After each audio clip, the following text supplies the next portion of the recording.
علی ابن ابی طالب صلی علی محمد و آل محمد الذی قیلا فی شانہ ضربت علی یوم الخندق افضل من عبادت الثقلین والصلاة والسلام على آلہ الطیبین الطاہرین المعصومین ولعنۃ اللہ علی اعدائہم اجمعین اما بعد فقد قال اللہ تعالی فی القرآن المجید والفرقان الحمید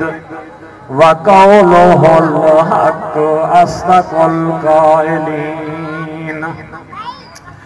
بسم اللہ الرحمن الرحیم قل لا اسألکم علیہ اجرا الا المودۃ فی القربى قال رسول اللہ صلی اللہ علیہ وآلہ وسلم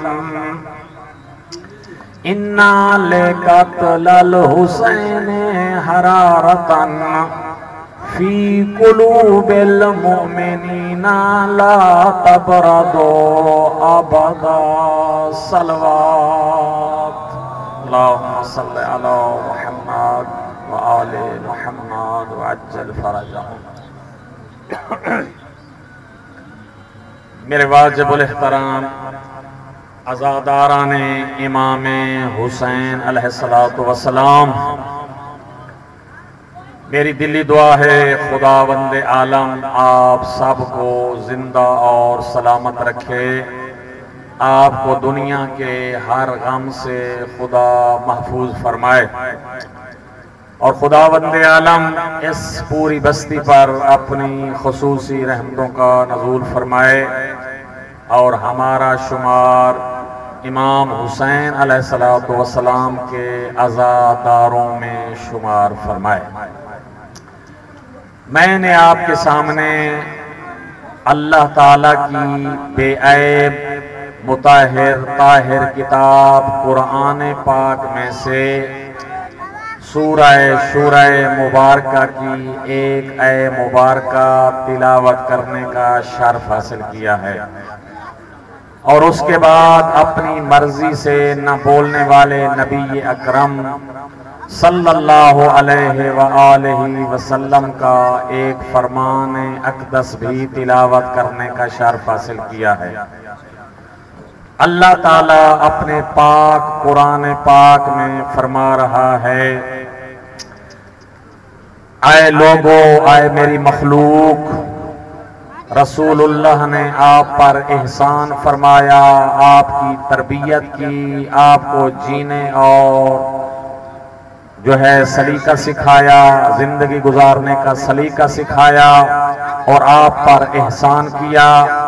لہٰذا جب اصحابہ نے اپنے اندر تبدیلی دیکھی، اپنی تربیت دیکھی، اپنی بری عادات انہوں نے چھوڑ دی، اچھی عادات اپنانے لگے، تو اس وقت اپنی حیثیت کے مطابق کچھ تحفے تحائف لے کر جناب رسول خدا کی خدمت میں حاضر ہوئے۔ عرض کیا، یا رسول اللہ، آپ نے ہمارے اوپر مہربانی فرمائی ہے، ہم چھوٹی چھوٹی باتوں سے جھگڑا کرتے تھے، اپنی بیٹیوں کو زندہ دفن کر دیا کرتے تھے، اور چھوٹے چھوٹے ہمارے جھگڑے ہوتے تھے، سالوں سال ہماری جنگیں ہوتی تھیں، لیکن آپ نے ہماری تربیت فرمائی، آپ نے ہمیں بتایا بیٹیوں کا حق کیا ہے، اولاد کا حق کیا ہے، والدین کا حق کیا ہے، ہمسایوں کا حق کیا ہے، اور آپ نے ہمیں حلال کا علم دیا، آپ نے ہمیں حرام کا علم سکھایا۔ لہٰذا ہم آپ کا شکریہ تو حقیقی معنوں میں ادا نہیں کر سکتے،